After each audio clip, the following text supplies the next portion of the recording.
வணக்கங்க. எல்லா இடத்துலயுமே ரொம்ப ஈஸியா வளரக்கூடிய ஒரு செடிதாங்க இந்த சங்குப்பூ.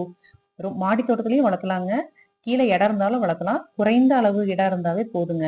நெறைய பூக்களையும் குடுக்குங்க. ரொம்ப எந்த பூச்சி தாக்குதலும் இருக்காத ஒரு செடிங்க இந்த சங்குப்பூ செடி. நெறைய பூக்கள் வருங்க. இத நம்ம எடுத்து பறிச்சு கூட நம்ம ஃப்ரெஷ்ஷாவும் சாப்பிட்டுக்கலாம். நல்லா ஸ்டோர் பண்ணியும் வச்சுக்கலாங்க. நல்லா உலர்த்தி நிழல்ல உலர்த்தி வச்சுட்டோம்னா, ரொம்ப நாளைக்கு இது தாங்குங்க. ரொம்ப ஈஸியான செடி தாங்க. நீங்களே எல்லாரும் இல்லாதவங்க நல்லா வளர்த்தி ட்ரை பண்ணுங்கங்க.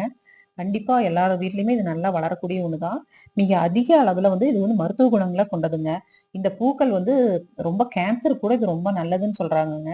நல்லா இப்ப நைட்ல எங்களுக்கு தூக்கம் வரல. ஏன்னா எங்களுக்கு தூக்கமே சரியாவே இல்ல அப்படின்னு சொல்லி ஃபீல் பண்றவங்கங்க, நைட் டெய்லி சுடுதண்ணீல இந்த பூக்கள போட்டு டீ போட்டு குடிச்சிட்டு வரும்போது, அவங்களுக்கு ஒரு நல்ல ஒரு உறக்கம் வருதுன்னு சொல்றாங்கங்க.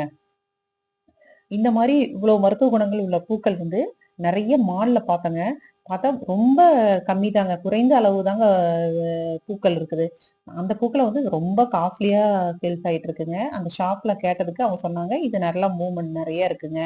இதுக்கு நல்ல ரெஸ்பான்ஸ் இருக்கு. இதுக்கு ஹைபிஸ்கஸ் எல்லாம் நல்லா வாங்குறாங்கங்க." அப்படின்னு சொல்லி சொன்னாங்க. சரி அது ஏன் நம்ம வீட்லயும் நெறைய பூக்கள் இருக்குங்க. அத நாங்களும் உலர்த்தி தாங்க வச்சிருக்கோம். அதையே நம்ம ஏன் குடுக்கக்கூடாது? இல்லாதவங்க நம்மகிட்டயும் வாங்கிக்குவாங்களேன்னு சொல்லி தாங்க இது. உங்களுக்கு தேவைப்பட்டுச்சுங்களாங்க, உங்களுக்கு எங்களால இந்த செடிய வளர்த்திலாம் பண்ண முடியாதுங்க. எங்களுக்கு டைம் இல்லங்கிறவங்க எங்கள கான்டாக்ட் பண்ணுங்கங்க. நாங்க டிஸ்கிரிப்ஷன்ல எங்களுடைய நம்பர குடுக்குறோங்க. வாங்கி நாங்க வாங்கி பயனடையுங்க.